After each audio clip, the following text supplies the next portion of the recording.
The desert winds carried the scent of burned metal and dry earth. Somewhere beyond the endless dunes, the last human man alive in that galaxy was running for his life. His name was Ethan Cole, and his breath came in ragged bursts as he sprinted toward the only shelter he could see, a collapsed transport ship half buried in the sand. Behind him, something glimmered under the twin suns. Shapes were moving, fast. He glanced back once and froze. Figures in silver armor were closing in, their skin shining faintly under the light. They weren't human. They were Virelian women, tall, graceful, with skin that shimmered between pale gold and emerald. Their glowing eyes fixed on him like predators that had finally found their prey. He stumbled into the broken ship and slammed the metal hatch shut. His heart pounded. "They can't be real," he whispered. "They were supposed to be extinct." But they weren't, and they were hunting him. 200 years ago, the Virelian civilization had been the most advanced in the Orion Reach, until their male population vanished after a genetic collapse. No man, no sons, no continuation of their race. For generations, they had survived through cloning, mechanical birth chambers, and artificial DNA, but the spark that once gave life to their people had begun to fade. Now, after centuries, sensors had detected something impossible, a living human male, a carrier of the ancient seed that could save their species. And Ethan Cole, a crash survivor from Earth's last colonization fleet, was that man. The sound of metal footsteps echoed outside the wreck. Ethan held his breath. The light from outside cut through a broken seam, revealing the silhouettes of his pursuers. Tall, slim figures, moving with unnatural grace. Their voices were soft, melodic, but commanding. "He's in there," one said. "Careful," another replied. "He's fragile. Don't damage him." Ethan's heart raced. He crawled toward the back of the ship, searching for an escape. His boots scraped against sand. Then, a soft hiss, the door opened from behind. He froze. Standing in the doorway was a woman unlike any he had ever seen. Her eyes glowed with violet fire, her silver hair flowed like liquid light, and her presence filled the room like heat from the sun. Her armor was intricate and ceremonial, yet her expression wasn't angry. It was something else, something that made him take a step back. "You don't have to run," she said softly. "We've waited for you for 2 centuries. Ethan stared, breathing heavily. "Waited? For me? What do you mean?" She took a step closer, her boots whispering across the sand. "You carry the spark our world has lost. You are the last natural man, and you will save us." He shook his head. "Save you? I just want to go home." She tilted her head slightly, studying him. "Home? Your world is gone, Ethan Cole. You're the last of your kind.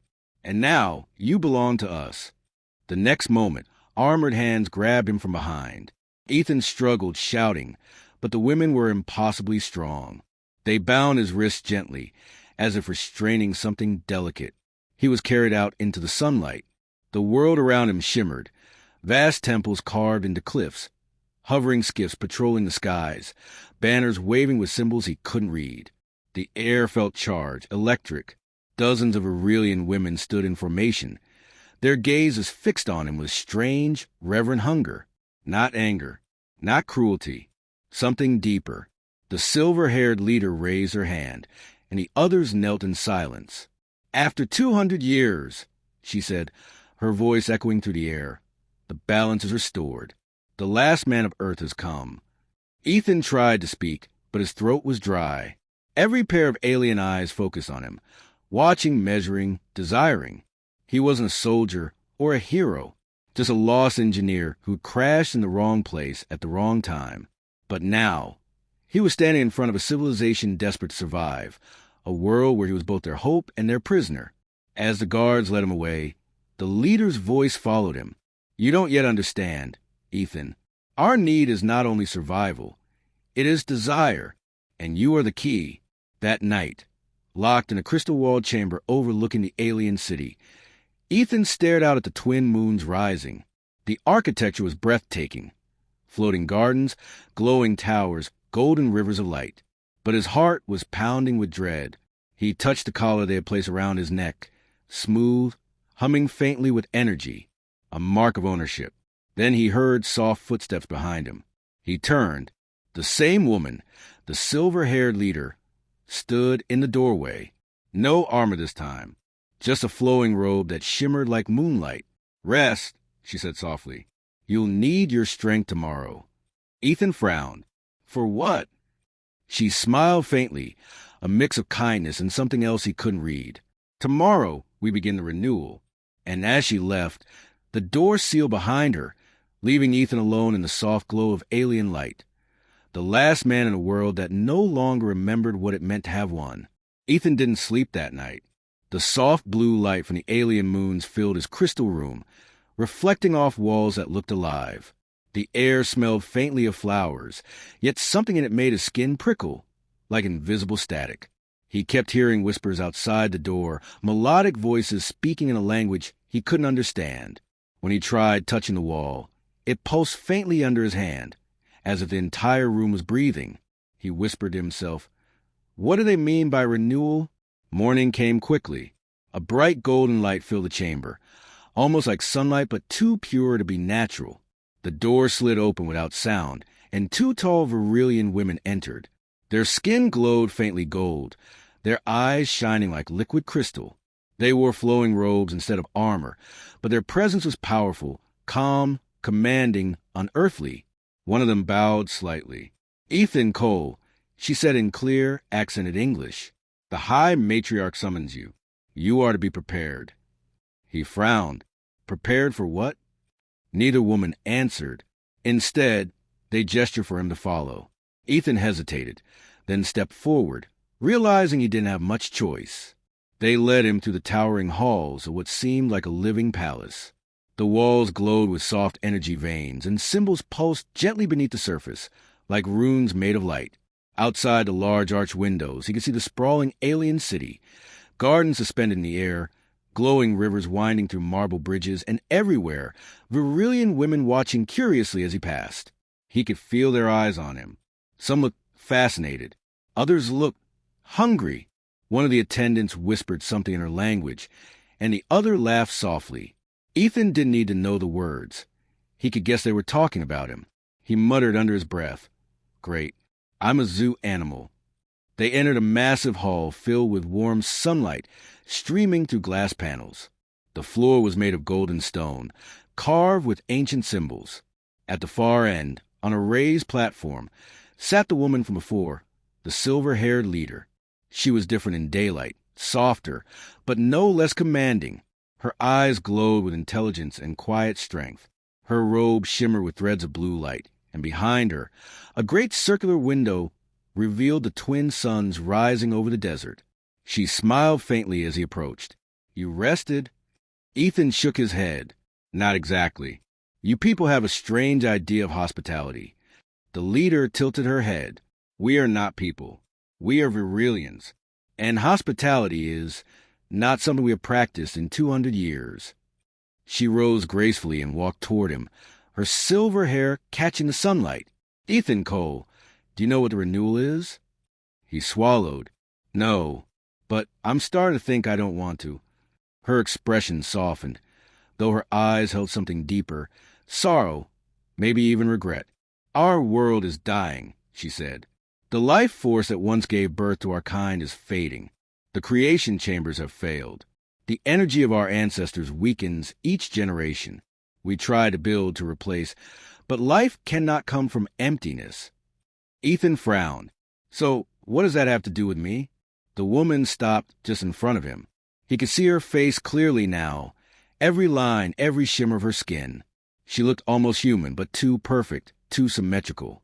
"You are the first natural man to enter the system in over 2 centuries, she said softly. "Within you lies the balance, the seed that can restore what we lost." He took a step back, his heart racing. "Wait, you're saying you want to use me to—" She nodded slowly. "To bring life again, to restore the balance between creation and existence." Ethan stared at her in disbelief. "You can't be serious. I'm just one man." A faint smile touched her lips. "You are one, but you are enough." He turned away, shaking his head. "No, I didn't ask for this. I didn't come here to be part of some Some breeding experiment. The woman's tone hardened, though her eyes stayed calm. It is not an experiment. It is survival. Without you, my people fade into dust within a century. Ethan clenched his fists. And what happens to me? You just keep me locked up here while you... Before he could finish, a bright flash filled the room. The walls seemed to hum, and suddenly a giant holographic image appeared, an ancient record of their past. He saw millions of Aurelian men and women, standing in unity under twin suns. Then came the collapse. A great storm, cities burning, the men vanishing in flashes of light, the women crying out in despair. The vision faded, and the high matriarch's voice softened again. We have lived with emptiness ever since. Clones without souls, lives without balance. You are our only chance to feel creation again. Ethan's breath trembled. He didn't know what to say. Finally, he muttered, "And if I refuse?" The matriarch's eyes glowed brighter for a moment, not with anger, but something more primal. Then your choice would decide the end of an entire world. She turned, motioning for the guards. Show him the Hall of the Lost. As they led Ethan away, she whispered almost to herself, he must understand what it means to be human, before he learns what it means to be chosen. That night, as he was taken through a long corridor filled with crystal statues, Ethan realized the truth. Each statue was of a Aurelian woman, frozen in shimmering glass. Their faces were peaceful but lifeless. Thousands of them. The guard beside him said quietly, "These are the ones who gave up hope." Ethan felt his stomach twist, and for the first time, he began to wonder if maybe, just maybe, they were right to see him as their last chance. Ethan walked slowly through the glowing corridor, his footsteps echoing against a marble-like floor. The air was cold here, silent and heavy, filled with a faint hum that vibrated through his bones. All around him stood thousands of statues made of pure crystal, each one shaped like a Aurelian woman. Their faces were peaceful, almost asleep, but their stillness made his chest tighten. The guard beside him finally spoke. Her voice was soft, almost sad. These are the lost ones, those who gave up after the collapse. They refused to continue when the renewal failed. So the matriarch preserved them in the memory halls until hope returned. Ethan stopped and looked closer. The crystal shimmered faintly, like frozen light. Inside each transparent figure, he could see glowing threads running through their bodies, faint remnant of energy or life. "They're not dead, are they?" he asked quietly. The guard hesitated, then whispered, "Not completely. They sleep between worlds. Their spirits wander. That's why the matriarch says time is short. The soul energy that keeps them alive is fading." Ethan rubbed his temples. "And you all think, I can fix that?" The guard nodded. "You were born from the natural cycle. You have what no Aurelian has had for 2 centuries. Life that came from love, not design. That is the energy our world lost." Her words sank into him like ice. "I didn't choose any of this," he said quietly. "Neither did we," she replied. They continued walking until the corridor opened into a vast circular chamber filled with warm light. In the center stood a large glowing orb, a pulsating sphere of golden energy, hovering above a stone pedestal. The energy around it felt alive, whispering softly like a heartbeat. "This is the core," the guard said. "It's what remains of our world's life force." The matriarch guards it herself. Ethan took a step closer. "It's beautiful." The guard nodded. "It used to be brighter. When the males of our kind lived, the core was balanced, male and female energy working together. But when they disappeared, the balance broke. The core began to fade. And so did we." Ethan looked down at his hands, then back at the orb. "And you think I can bring that back? Just because I'm human?" The guard gave a small, respectful bow. "The matriarch believes your existence is no accident. The universe brought you here for a reason." He sighed deeply. Maybe the universe made a mistake. When they returned to the upper chambers, the silver-haired matriarch was waiting. She stood near a wide balcony overlooking the glowing city. The twin suns hung low in the sky, painting everything in golden light. She turned when she heard him. "You've seen the Hall of the Lost," she said softly. Now you understand why we cannot let this chance fade. Ethan walked toward her slowly. I understand your desperation, but I'm just one man. Even if I could somehow help you, what happens after that? You keep me here forever? The matriarch's violet eyes met his. No, Ethan. If you succeed, you will be free to leave. But you will never want to. Her words unsettled him. Why is that? She stepped closer, her voice quiet but full of emotion. Because once you see what the renewal truly is, you will understand that it is not only about life. It is about connection. Ethan frowned. Connection? She raised her hand and touched the center of his chest, just over his heart. Her touch was warm, almost electric. The renewal is not science. It is emotion. It is trust, bond, and balance. It is a link between two souls, something our people can no longer create on their own. He felt her warmth spread through him. His pulse quickened, and for a moment, it was as if her presence filled the air around him. You mean, he whispered, it's not just biological. Her eyes softened. No, it is spiritual. The life force of Aurelia flows through unity, not machinery. Our ancestors could only create when love existed between them. Without men, that balance died. Ethan stepped back, unsure what to say. So you're saying your whole world depends on emotion? On me somehow loving you? The matriarch smiled faintly, but her eyes were sad. Not me, Ethan. All of us. You must connect with the life of this world, and through you, we will find creation again. He ran a hand through his hair, frustrated. That sounds impossible. Her voice was calm. It sounded impossible when our sun split into two. Yet here we stand, still alive.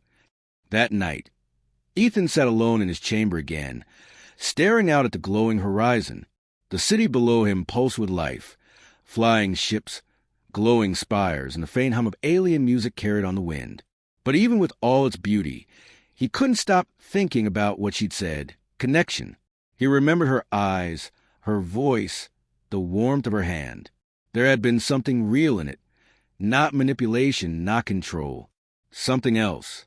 He leaned against a glass wall and whispered, what if they're right? What if I really am the last piece of something that's been missing for centuries?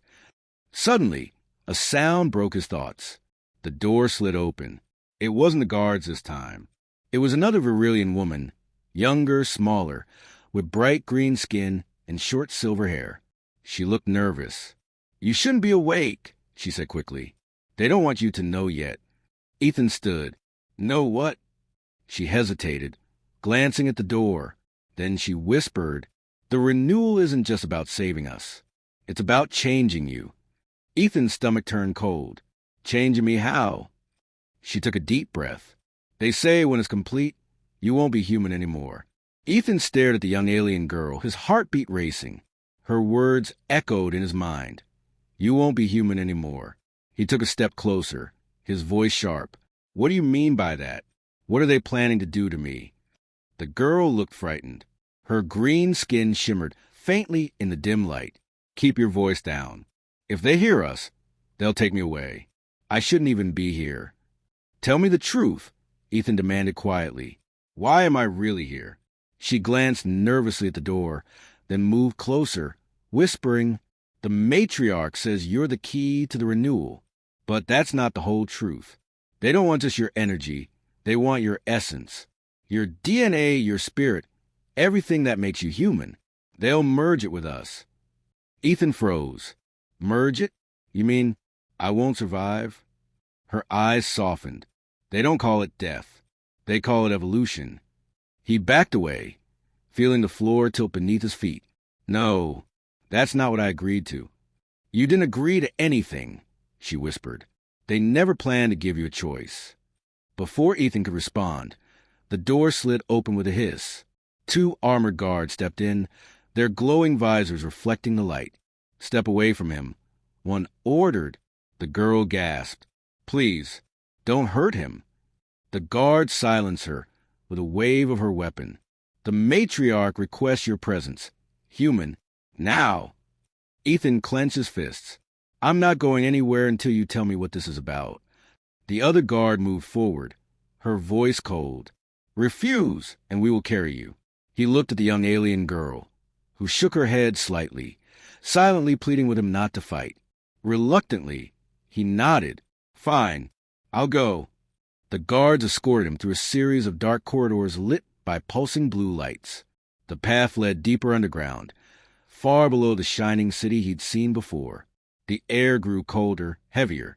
The hum of machines echoed all around. Finally, they reached a massive chamber, ancient and strange. The walls were covered in glowing roots that pulsed like veins. In the center stood a huge, transparent cylinder filled with golden liquid. Suspended inside was something that made Ethan's breath catch. It was a body, human-like, but not quite. The skin shimmered faintly, halfway between flesh and crystal. Its face looked eerily familiar. He stepped closer. That's me. The matriarch appeared from the shadows. Her silver gown glowed softly in the golden light. It is what you will become, she said calmly. Ethan turned to her, furious. You lied to me. You said you needed my help to save your people, not to turn me into one of you. The matriarch walked closer, her expression sorrowful. I never lied. The renewal requires balance. You cannot restore life to our world as you are. You must become part of it. I'm not your experiment, he snapped. Her voice softened. You are our salvation, Ethan. You were brought here by the energy of the core itself. It chose you. You think that was an accident. He shook his head, stepping back. I don't care what your core wants. I'm going home. The matriarch's expression hardened. There is no way home. The portal that brought you here was powered by the last trace of universal energy we had. It's gone. Ethan felt the ground sway beneath him. You mean, I'm trapped here? She nodded slowly. You are the last man in existence. Your destiny is here with us. For a long moment, silence filled the chamber. Then Ethan looked up at the glowing cylinder again. His reflection shimmered faintly on the glass, human, but already touched by the alien glow of this place. Why me? He whispered. Out of all the people in the universe, why me? The matriarch's eyes glowed softly. Because you still believe in connection. That belief alone carries a life force we lost. The renewal is not about control. It's about harmony. But to achieve it, you must join with us. Ethan clenched his fists. And if I refuse? The matriarch sighed deeply, sadness in her voice. Then this world will die, and so will every life tied to it. Suddenly, the young alien girl who had warned him burst into the chamber, her voice trembling. He doesn't have to do this. There's another way. The guards tried to stop her, but she raised her hand, energy flaring from her palm, sending them flying back. The matriarch turned sharply. Lyra, you disobeyed my command. Lyra stood beside Ethan, her breathing fast. You told us the renewal must come through unity, not sacrifice. If we take his humanity, we destroy the very thing that could save us. The matriarch's voice turned icy. You are young and foolish. You cannot comprehend the weight of our survival. Ethan looked between them. Lyra, what are you talking about? What other way? She turned to him, eyes glowing faintly with hope. The core isn't dying because it lacks male energy. It's dying because it's been fed lies and fear for 200 years. If we reconnect the ancient bond, mind to mind, soul to soul, we can heal it without taking your life. The matriarch's expression darkened. That bond killed our ancestors. It is forbidden. Then let me try, Ethan said firmly. If you're right about me, if I really was chosen, then you have nothing to lose. The chamber went silent. The matriarch studied him for a long time, then finally said, If you fail, we all perish. Ethan met her gaze. Then I'll make sure I don't. As the matriarch turned toward the core, the golden light flared brighter. The air trembled, and the sound of a distant heartbeat filled the chamber. Ethan looked at Lyra, who gave him a small, brave smile. Ready? He nodded. Let's save your world. The chamber glowed like a living sun as Ethan and Lyra stood before the ancient core. Golden light rippled across the floor, pulsing like the beat of a great heart. The matriarch stood nearby, her face unreadable. Ethan swallowed hard. What do I have to do? Lyra stepped closer, her eyes filled with both fear and hope. "You have to connect your energy to mine. The core will sense our link and awaken." "But," she hesitated, "if our bond isn't strong enough, it might consume you instead." Ethan managed a small grin. "No pressure then." Lyra didn't smile back. She reached out her hand. "Once it begins, you mustn't let go, no matter what happens."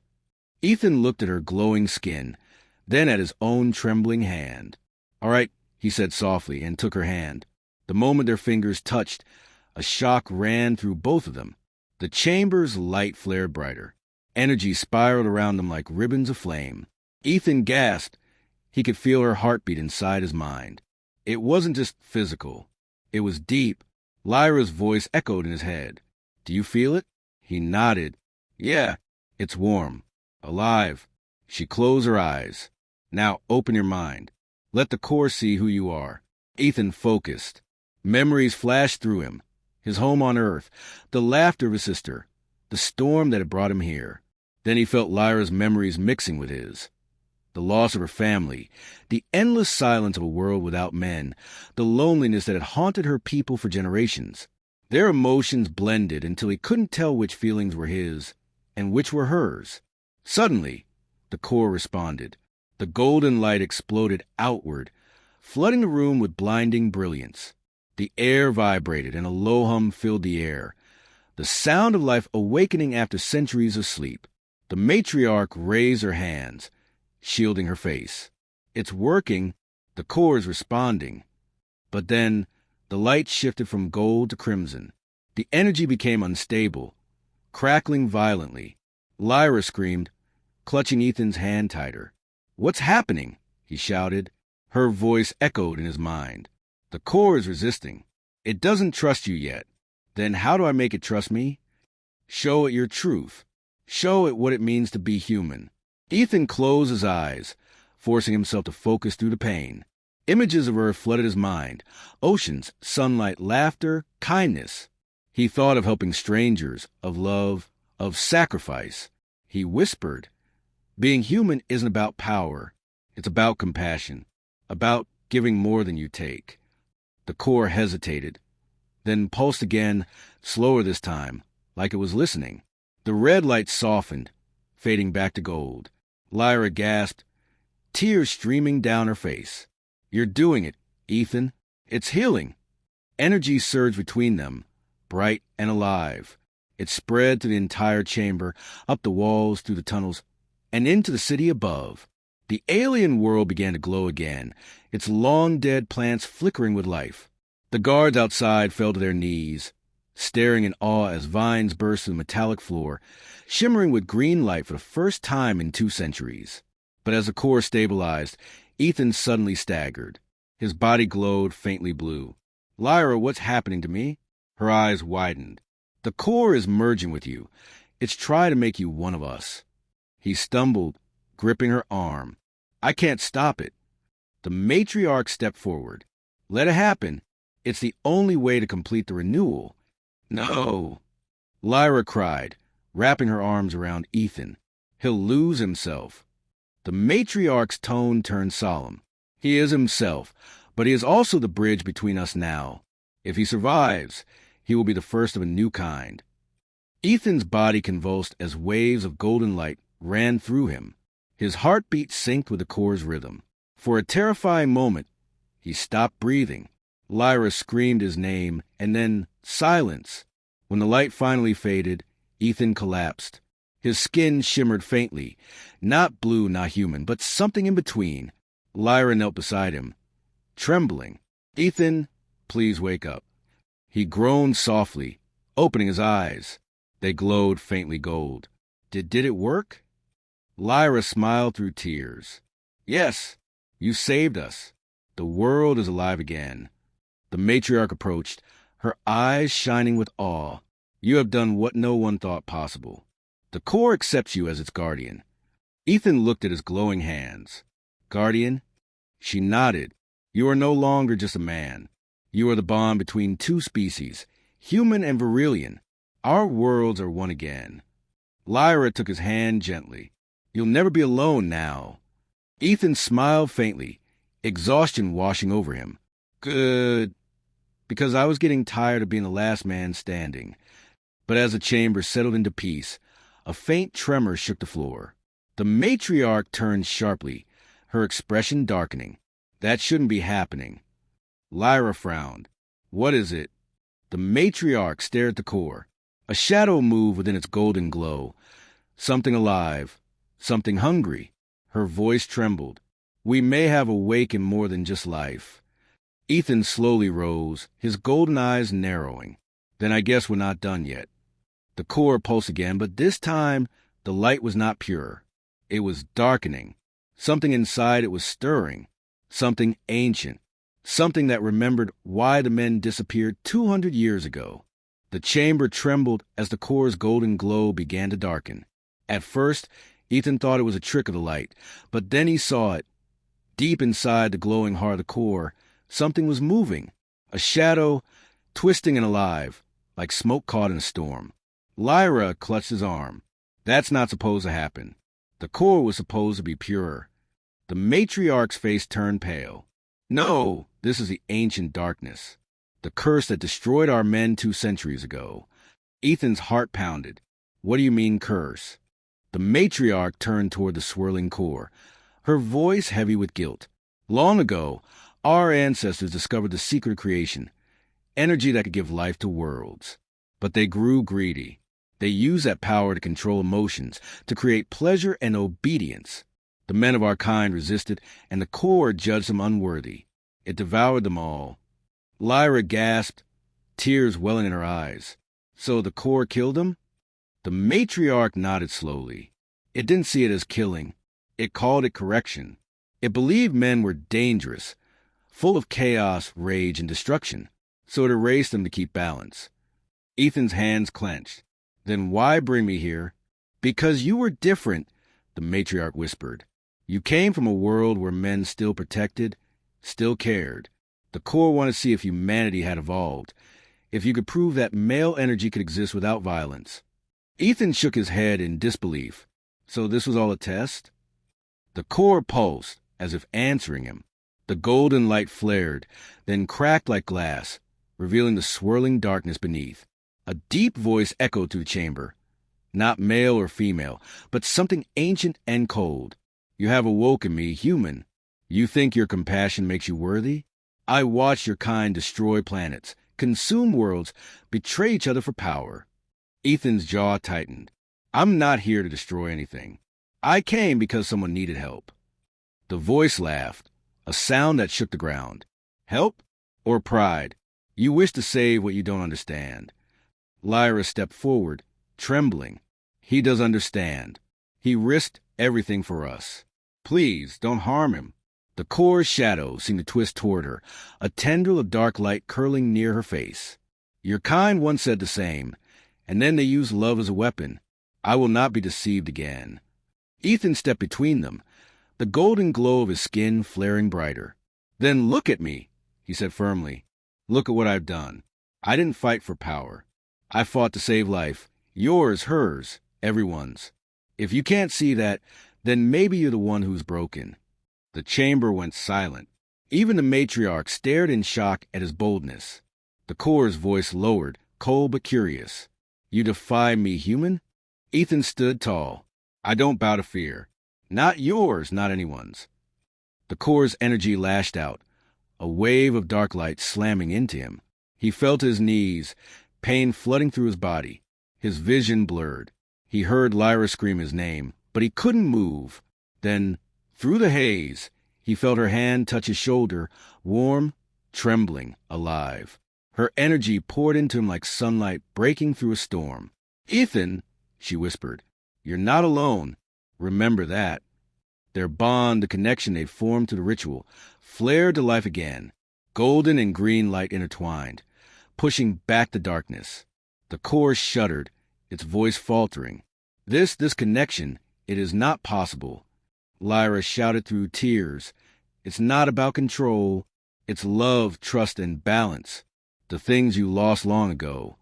The light exploded outward, filling every corner of the chamber. The core's dark energy screamed and pulled back. shrinking under the brilliance of their bond. When the blinding glow faded, Ethan and Lyra lay on the cold floor, gasping for air. The matriarch knelt beside them, eyes wide. The core was silent now, its surface calm once again. Ethan pushed himself up, his body trembling. Is it over? The matriarch shook her head slowly.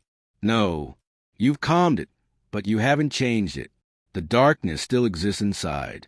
You can't destroy something that old, only guide it. Lyra looked up at the core, her voice soft. Then we guide it together. Ethan nodded. If it's going to judge us, then let it see everything. Not just what's wrong with us, but what's good, too.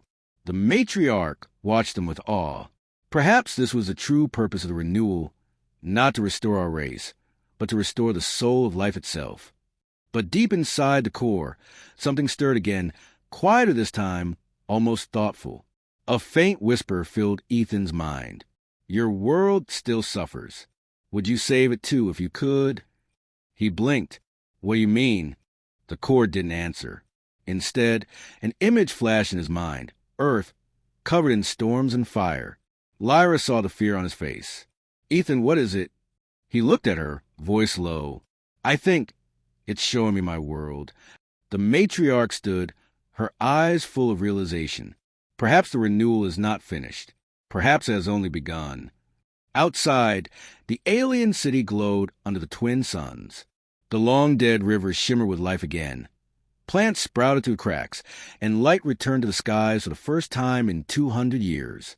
But deep below in the core's heart, something ancient whispered, not with anger now, but with curiosity. The universe had changed, and for the first time in centuries, it wanted to learn again. The twin suns rose slowly over the alien horizon, painting the silver city with a golden glow. For the first time in centuries, warmth touched the towers of Aurelia. Rivers flowed again, flowers bloomed along the crystal walkways, and the air hummed with quiet hope. But deep beneath the city, in the chamber of the core, Ethan stood facing the matriarch and Lyra.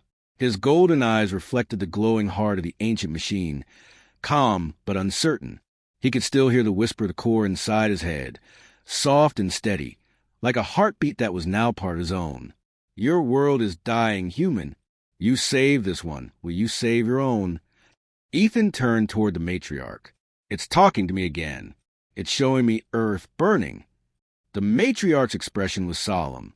The core is connected to the flow of life across the universe. It feels the imbalance, even in your world. Lyra stepped closer, worry in her eyes. You can't go there. The portal that brought you here is gone. Ethan nodded. I know, but maybe the core can open another one. Lyra grabbed his arm. If it does, you won't be able to come back. The core's energy isn't strong enough for 2 crossings.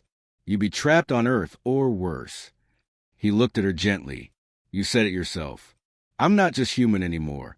Maybe I can survive it. She shook her head, tears forming in her eyes.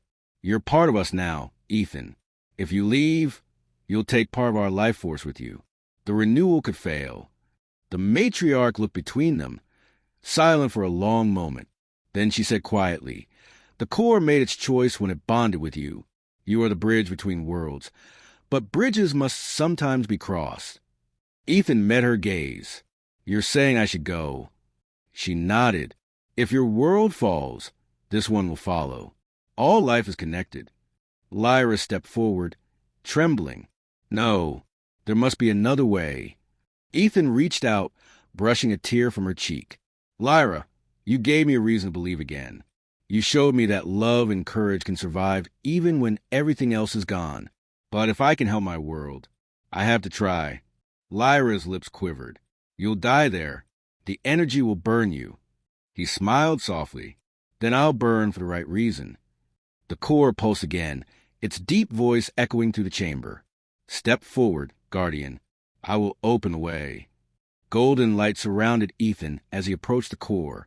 The floor beneath him shimmered, forming a circle of symbols that pulsed in rhythm with his heartbeat.